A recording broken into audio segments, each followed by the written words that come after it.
বিশ্ব বর্তমানে যুক্তরাষ্ট্র ও ইরানের ক্রমবর্ধমান উত্তেজনার দিকে তাকিয়ে আছে। কিন্তু এই শিরোনামগুলোর আড়ালে বিশ্বজুড়ে আলোচনার নতুন কেন্দ্রবিন্দু হয়ে উঠেছে অন্য একটি বিষয়। এই সংকট কি কেবল ওয়াশিংটন এবং তেহরানের মধ্যেই সীমাবদ্ধ, নাকি চীন নিঃশব্দে নিজেকে একটি নতুন ভূ-রাজনৈতিক যুগের কেন্দ্রে স্থাপন করছে? সামাজিক যোগাযোগ মাধ্যমে ভাইরাল বিশ্লেষক অধ্যাপক জিয়াং এই প্রশ্নটির উত্তর খুঁজছেন।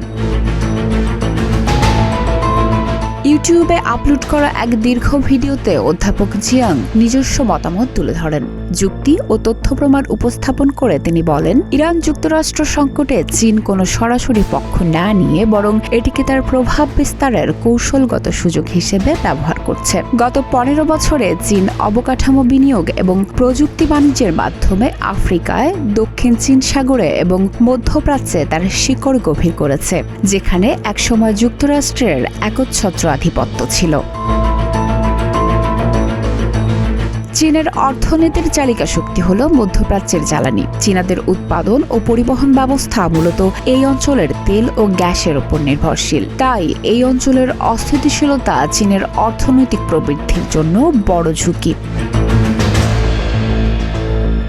বেইজিং সুকৌশলে এই অঞ্চলে গভীর সম্পর্ক গড়ে তুলছে। সৌদি আরবের সঙ্গে অর্থনৈতিক সম্পর্ক জোরদার করা থেকে শুরু করে ইরানের সাথে কয়েক বিলিয়ন ডলারের দীর্ঘমেয়াদী কৌশলগত সহযোগিতা চুক্তি সবই এর অংশ। যুক্তরাষ্ট্র যখন মধ্যপ্রাচ্যের সংকটে গভীরভাবে জড়িয়ে পড়ে, তখন চীন কৌশলগতভাবে লাভবান হয়, কারণ ওয়াশিংটন যদি এখানে সম্পদ ও রাজনৈতিক মনোযোগ ব্যয় করতে বাধ্য হয়, তবে এশিয়া প্যাসিফিক অঞ্চলের চীনের সাথে প্রতিযোগিতার জন্য তাদের হাতে সম্পদ কম থাকবে।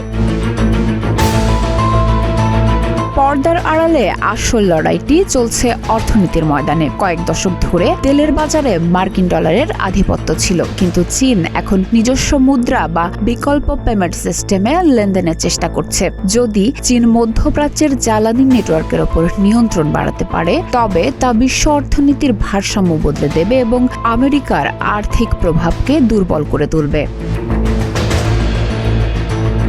চীন এখন আর কেবল একটি অর্থনৈতিক শক্তি নয়, বরং একটি রাজনৈতিক শক্তিতেও পরিণত হচ্ছে। গালফ অঞ্চলের চিরপ্রতিদ্বন্দ্বী দেশগুলোর মধ্যে কূটনৈতিক যোগাযোগ পুনঃস্থাপনে চীনের মধ্যস্থতা পশ্চিমা বিশ্বকে অবাক করে দিয়েছে। চীনের এই কৌশল হল ধৈর্য এবং দীর্ঘমেয়াদী অবস্থান। তারা সামরিক আগ্রাসনের চেয়ে বিনিয়োগ এবং অবকাঠামোর মাধ্যমে প্রভাব বিস্তার করতে বেশি আগ্রহী।